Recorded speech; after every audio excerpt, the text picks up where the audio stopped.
damos gracias en este momento por tu palabra, porque ella es fiel y verdadera. Padre, te pido que ella salga y haga, Señor, lo que tú quieres que haga en el corazón de cada persona. Que venga, Señor, y caiga en el corazón como cae la lluvia en tierra seca, y que dé fruto a 60, a 30, a 60 y a 100, Padre, en el nombre precioso de Jesús. Ato toda enfermedad, Señor. Ato todo cansancio, ato todo espíritu, Señor, perturbador, ato todo espíritu de error en el nombre de Jesús. Ato todo espíritu de opresión y declaro a tu pueblo libre, Señor, para poder escuchar tu palabra. Pido que el poder de tu espíritu sea el que se mueva en medio de nosotros.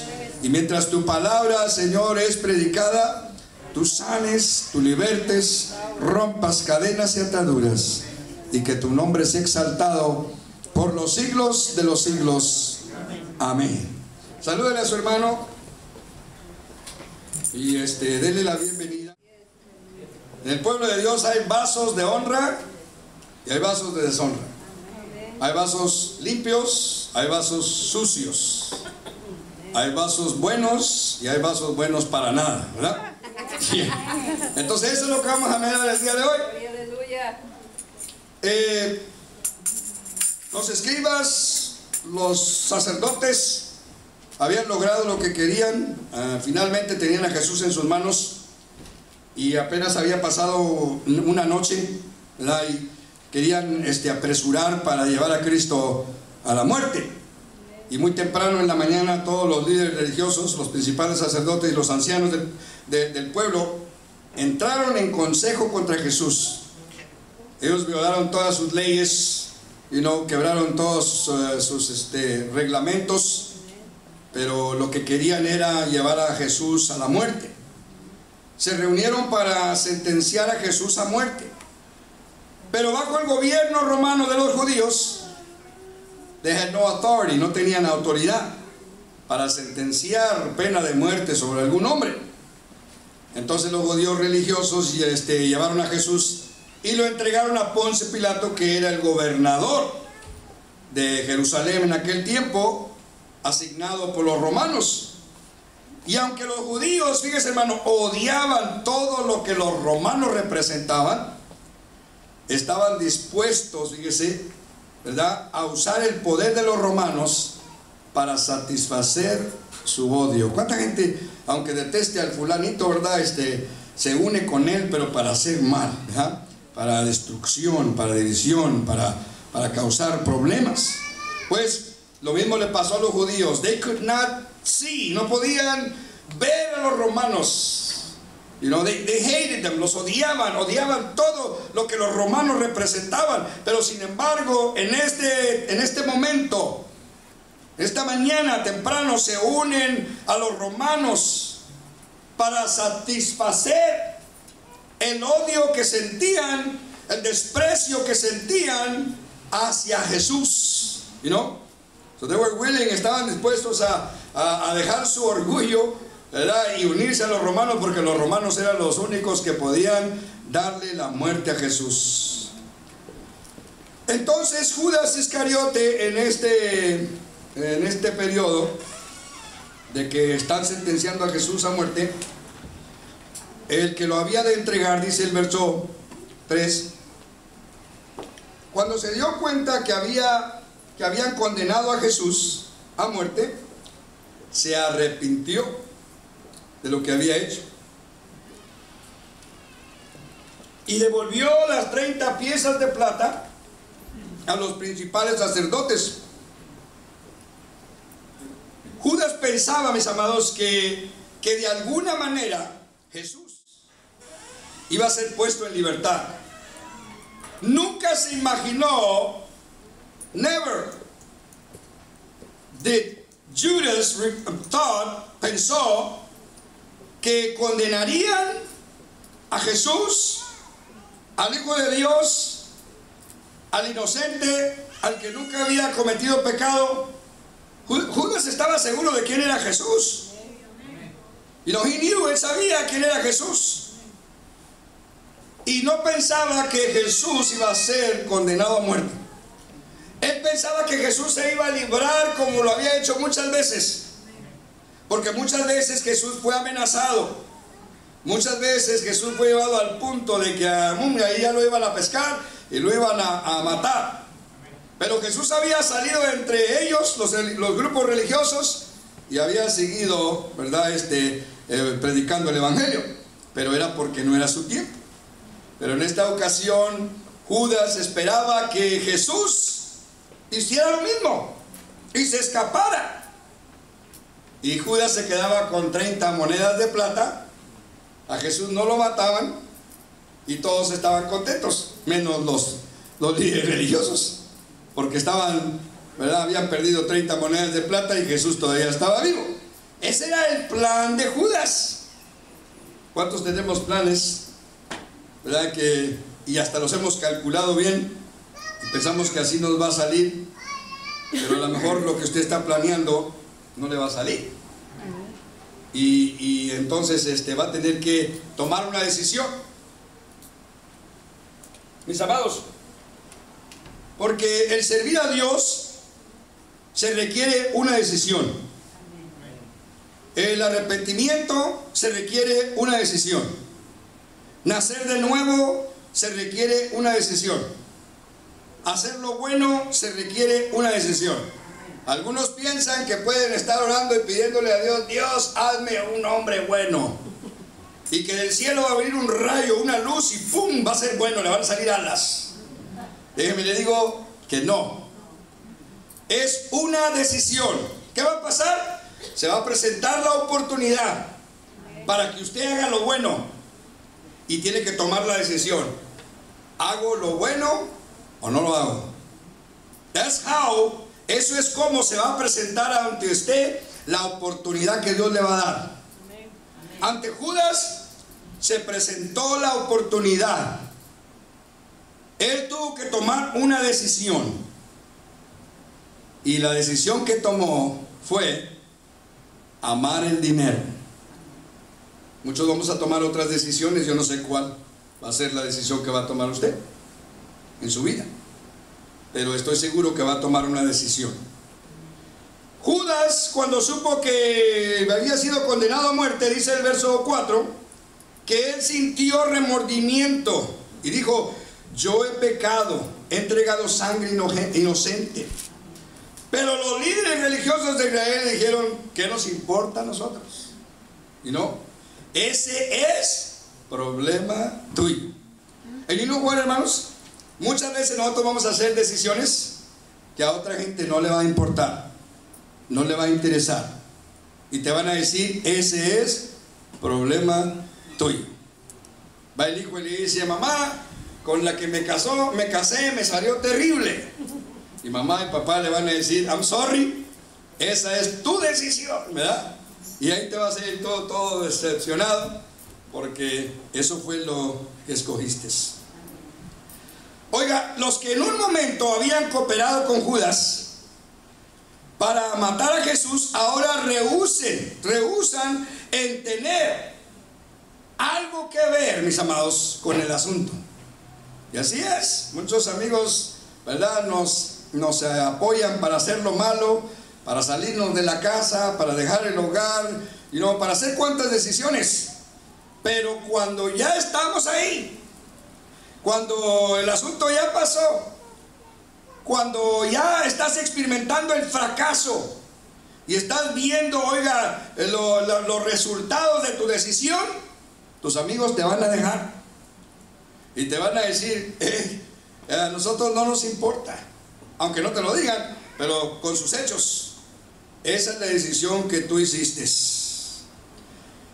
Esto es una de las recompensas, uno de los premios de la traición.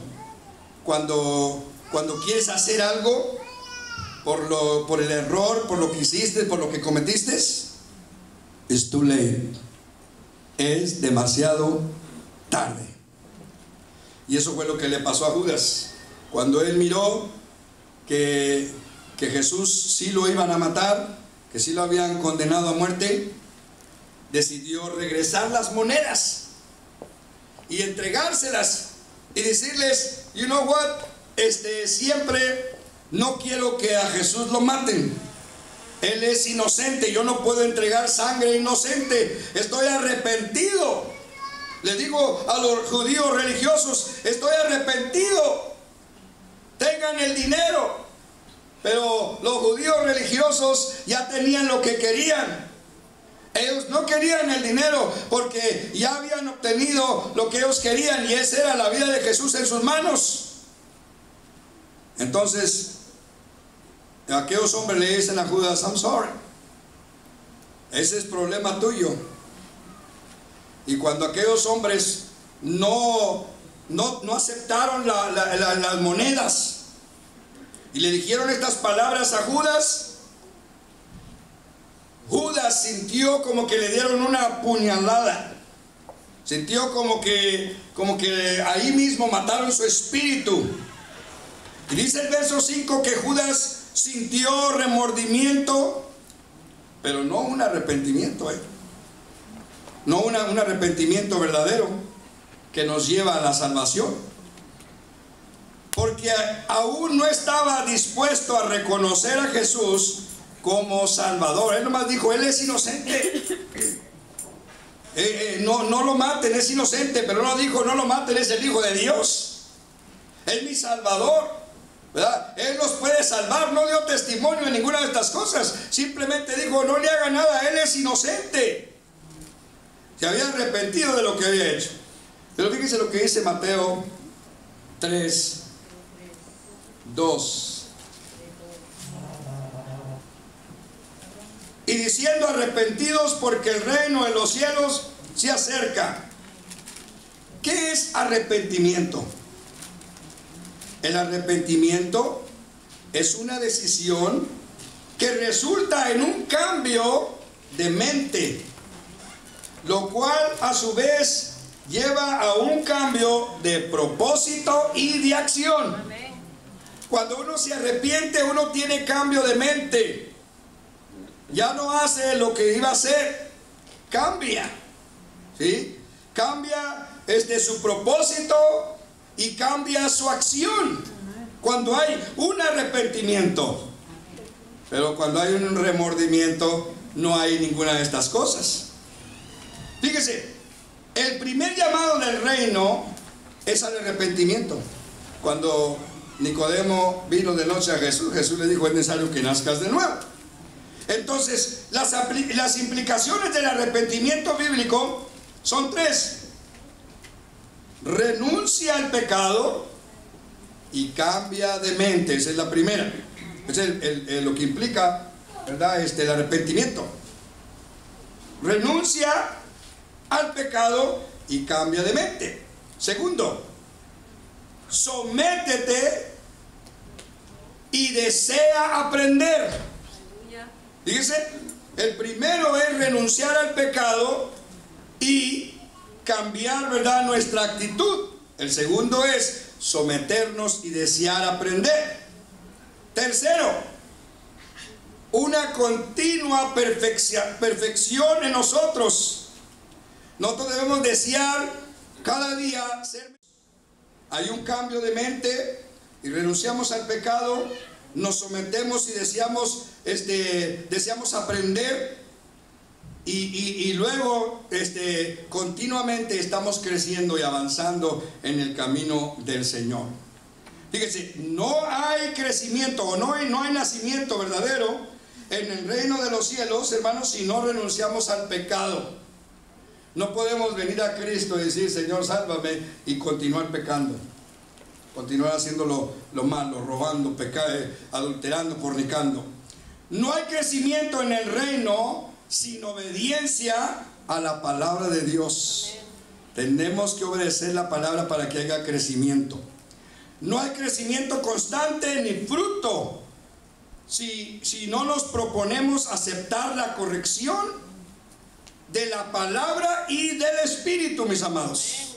Tenemos que aceptar, oigan, la corrección de la palabra y del Espíritu. Y Jesús, ¿verdad?, les llamó, ¿verdad?, de esta manera. Por esta razón, ¿verdad?, le dice limpian lo de afuera del vaso, pero lo de adentro está sucio. Limpian lo de afuera, se tratan de ponerse presentables por fuera, pero por dentro están llenos de hipocresía, de mentira, de engaño, de falsedad, de odio, de celo, de envidia. Porque adentro no lo podemos ver nosotros los hombres, solamente Dios lo puede ver. Por eso es que, hermanos, la santidad, ¿sabe dónde empieza?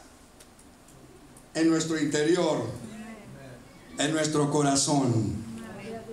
La gente cree que la santidad empieza en lo de afuera, como nos vestimos, como nos peinamos, qué tan corto traemos el pelo, qué tan largo lo traemos, si usamos candaditos o no, si usamos barbas o no.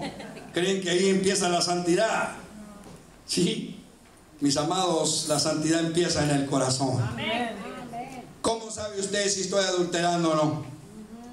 Yo puedo adulterar en mi corazón al mirar una de las hermanas y desearla.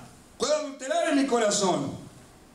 No importa que traiga esta corbata, oiga, y traiga un saco y anduviera bien presentable y fuera el que oliera más bonito, it didn't matter. ¿Verdad? Porque el Señor ve el corazón.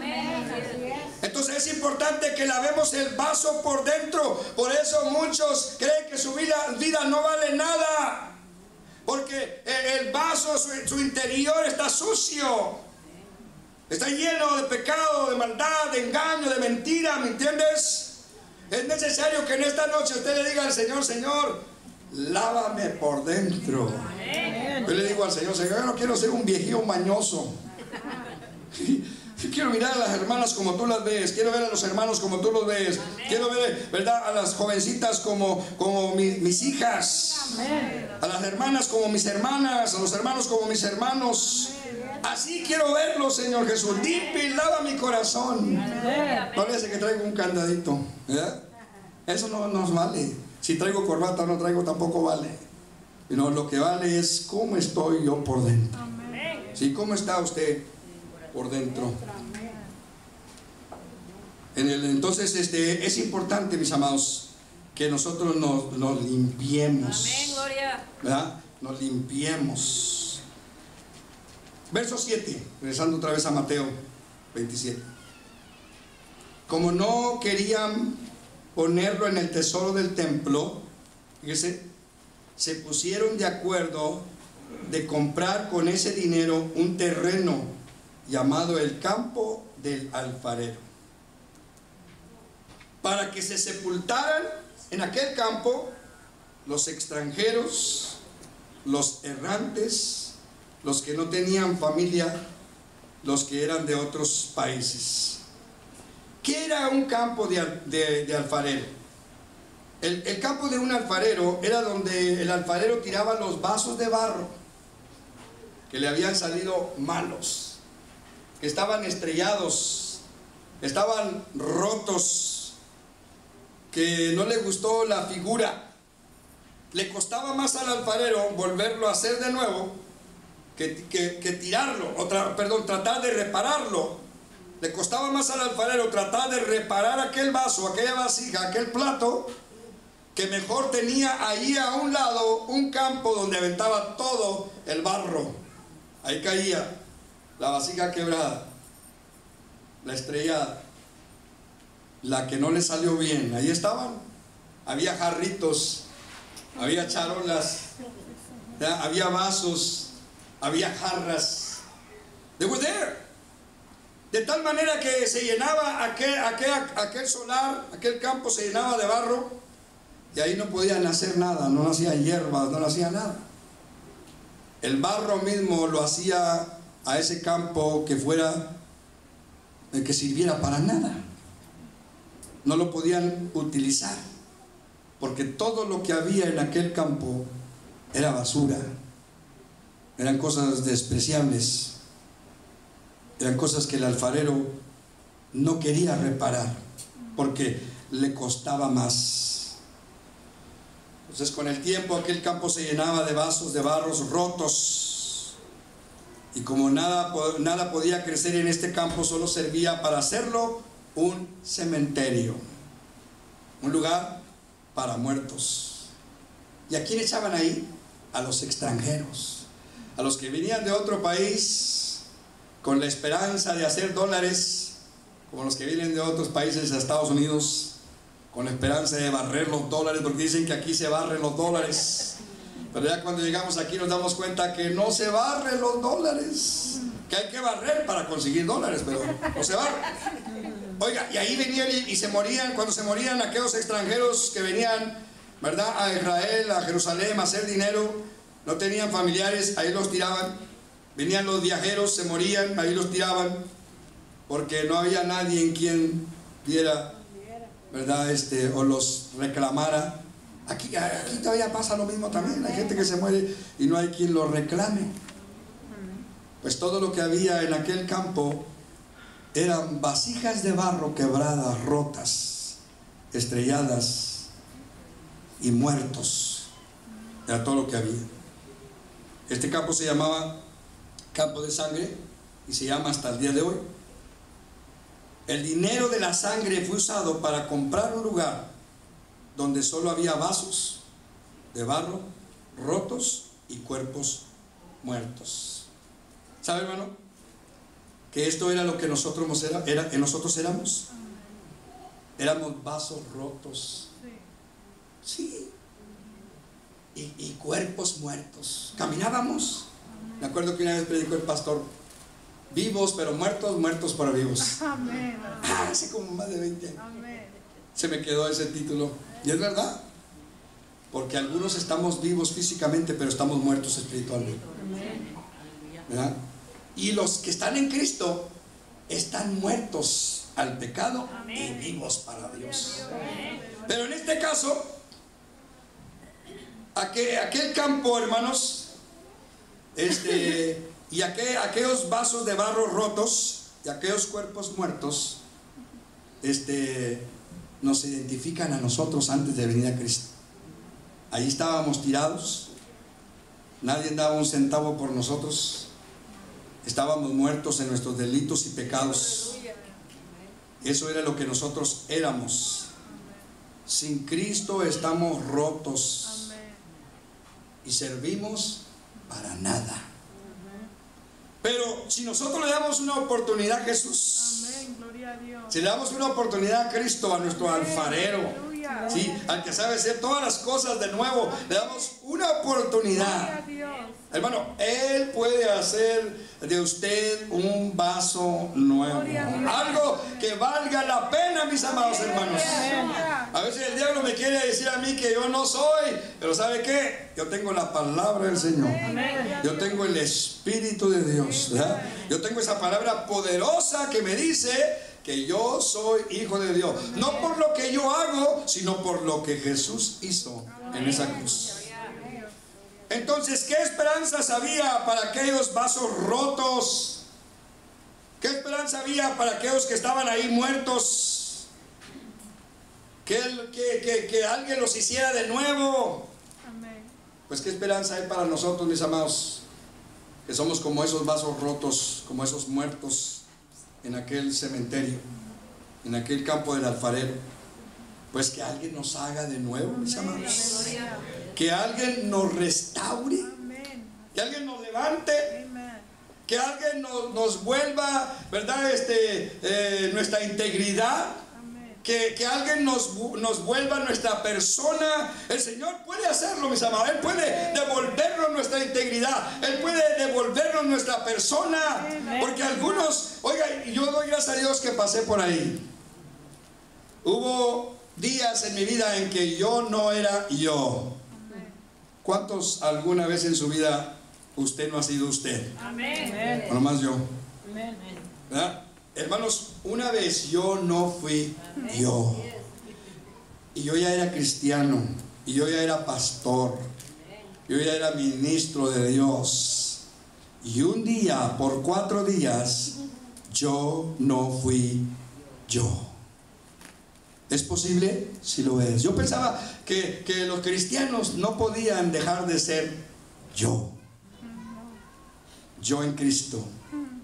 Pero si nosotros nos desviamos, si nosotros dejamos que el temor se apodere de nosotros, si nosotros dejamos que ese espíritu de cobardía no se apodere de nosotros, si nosotros dejamos, oiga, que ese temor nos invada, dejamos de ser yo en Cristo Jesús.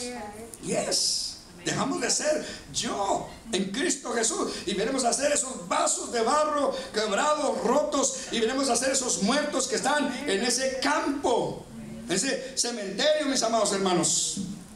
Pero gloria al Señor que nosotros tenemos a Jesús. Él nos puede hacer de nuevo. Un día Dios llevó a Jeremías, ahí conmigo Jeremías, en el capítulo 18. Él lo llevó a un campo, a un lugar, a la casa del alfarero. Jeremías 18, el 1 al 9. Palabra de Jehová que vino a Jeremías diciendo: levántate, vete a la casa del alfarero y ahí te haré oír mis palabras. ¿Usted sabe que usted está en la casa del alfarero en este momento? Gloria a Dios. Gloria a Dios. Sí, y Él lo está formando, bueno, a los que se dejen que los forme. Él lo está formando, y si se deja, usted va a salir bien, pero si no se deja, le van a salir picos por todas partes, and you're gonna end up, y vas a parar ahí en ese campo donde tira el alfarero todo su barro roto. Y descendí a la casa del alfarero, oiga bien, y he aquí que él trabajaba sobre la rueda, estaba haciendo una vasija, y la vasija de barro que él hacía se echó a perder en su mano, y la volvió y la hizo otra vasija según le pareció mejor hacerla. Dios lo va a hacer a nosotros, nos va a hacer a nosotros como a Él le parezca hacernos. Y usted y yo estamos sobre la rueda. Perdón. Usted y yo estamos sobre la rueda, mis amados. ¿Sabía usted? Yo estoy sobre la rueda. Después de 40 años todavía estoy en la rueda, ¿verdad? Después de 40 años en el Evangelio, estoy en esa rueda. Y cada cosa que pasa en mi vida, el Señor me está formando. Cuando pasé por esos momentos que yo no era yo, Él me estaba formando. Yo lloraba. Yo decía: ¿dónde estás tú, Dios? ¿Por qué no te siento? ¿Por qué este fear, este temor? Porque este miedo que ha venido sobre mí? Dios me tenía sobre la rueda. Me estaba formando. Entonces, usted está sobre la rueda. ¿Y no el problema que estás pasando? Dios te tiene sobre la rueda. Amén. Gloria a Dios. A ver qué vas a hacer. ¿Te vas a dejar que Dios te moldee? Acuérdate que Romanos 8:28 dice que todas las cosas que nos suceden a nosotros, los hijos de Dios, a los que lo amamos, son para bien. Amén. A los que hemos sido llamados conforme al propósito de Dios. Amén. Entonces usted está sobre la rueda. Amén. Y lo que le está pasando, eso lo va a ayudar a hacer a usted un mejor cristiano. Amén. Una mejor persona. Amén.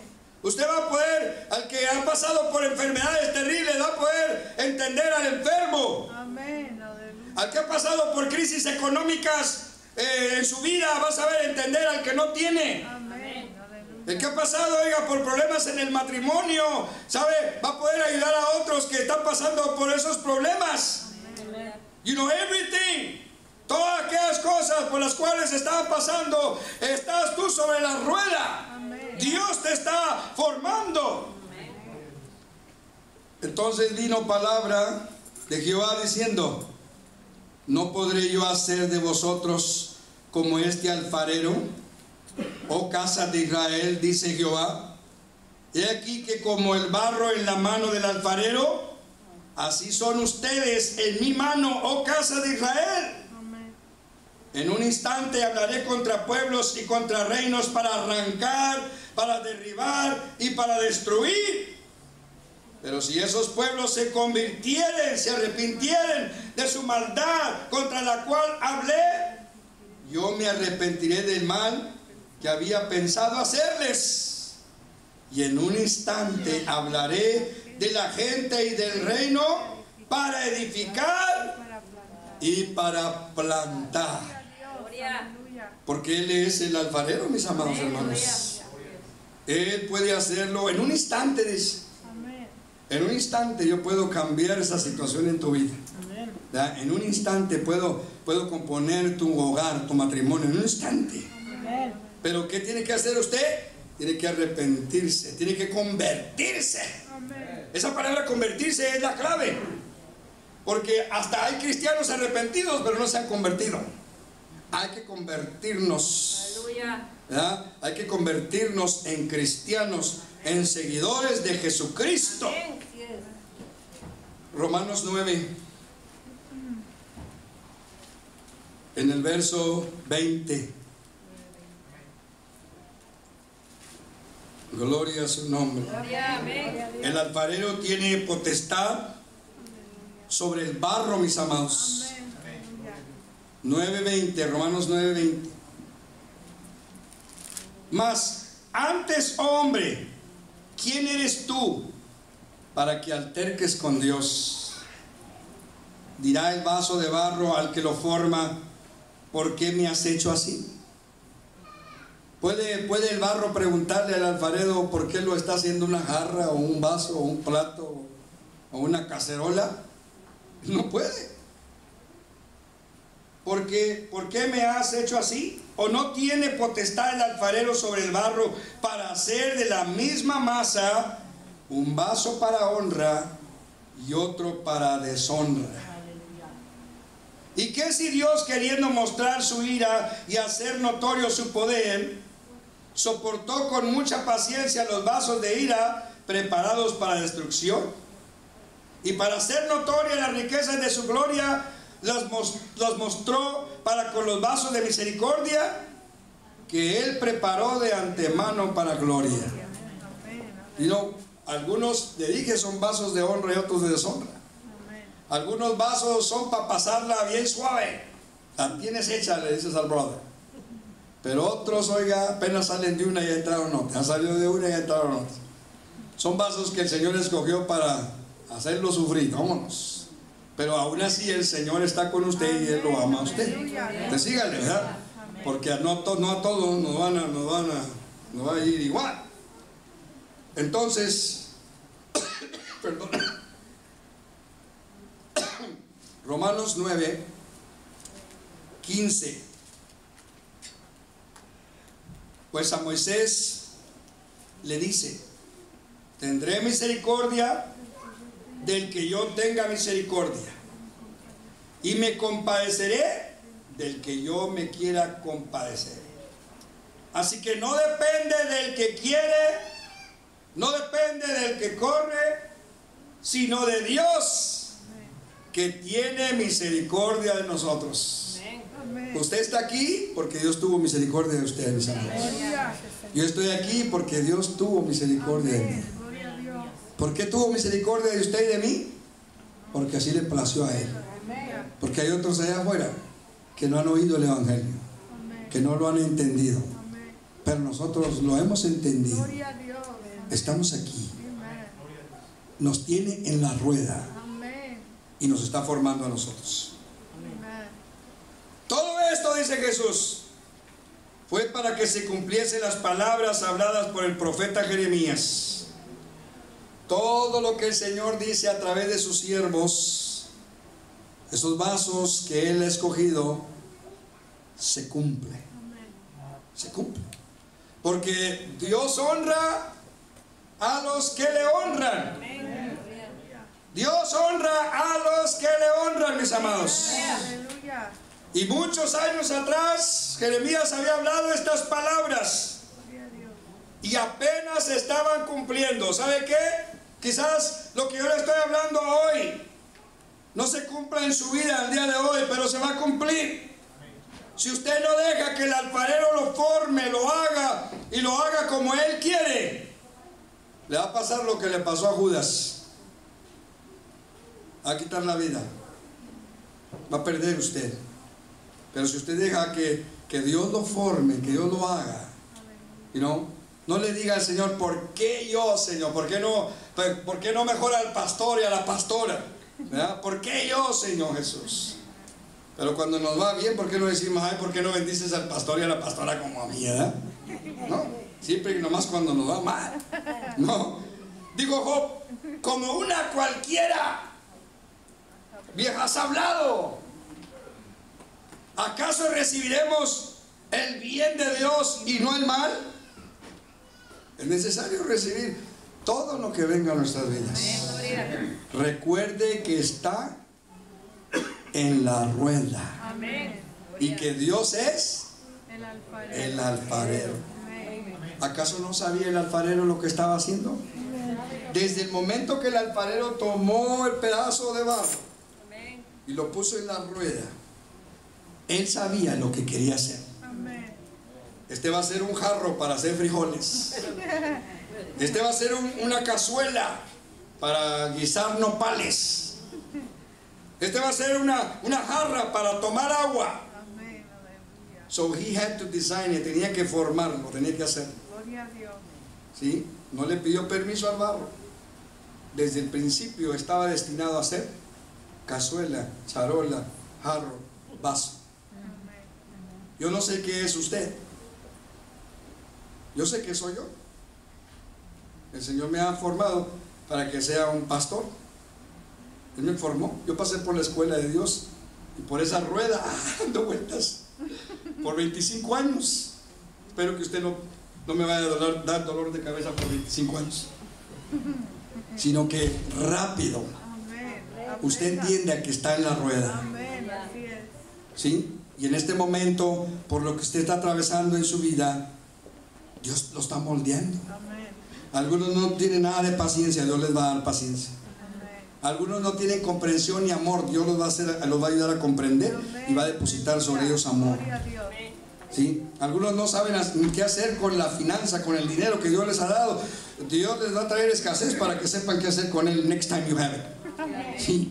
Entonces, no se esté quejando, simplemente, ¿verdad? Dígale al Señor, Señor, tú eres el alfarero. Amén. Gloria a Dios. Tú haz lo que tú quieres hacer de mí. Amén. Pero no permitas que yo llegue a ese punto que llegó Judas. Hazme un vaso de honra. Amén. Eterno Dios, te doy la gloria, te doy la honra, te doy la alabanza, Jesús. Te pedimos, Señor, que nos perdones como iglesia, como pueblo tuyo, como personas, como hijos tuyos. Si nos hemos quejado cuando nos has tenido sobre la rueda, perdónanos, porque no entendíamos, Señor, lo que tú querías hacer en nuestras vidas. Sentimos dolor, sentimos angustia, sentimos frustración, sentimos abandono, sentimos que nadie nos quería. Todos esos sentimientos corrieron por nuestro ser y nos hicieron dar estragos, hacer estragos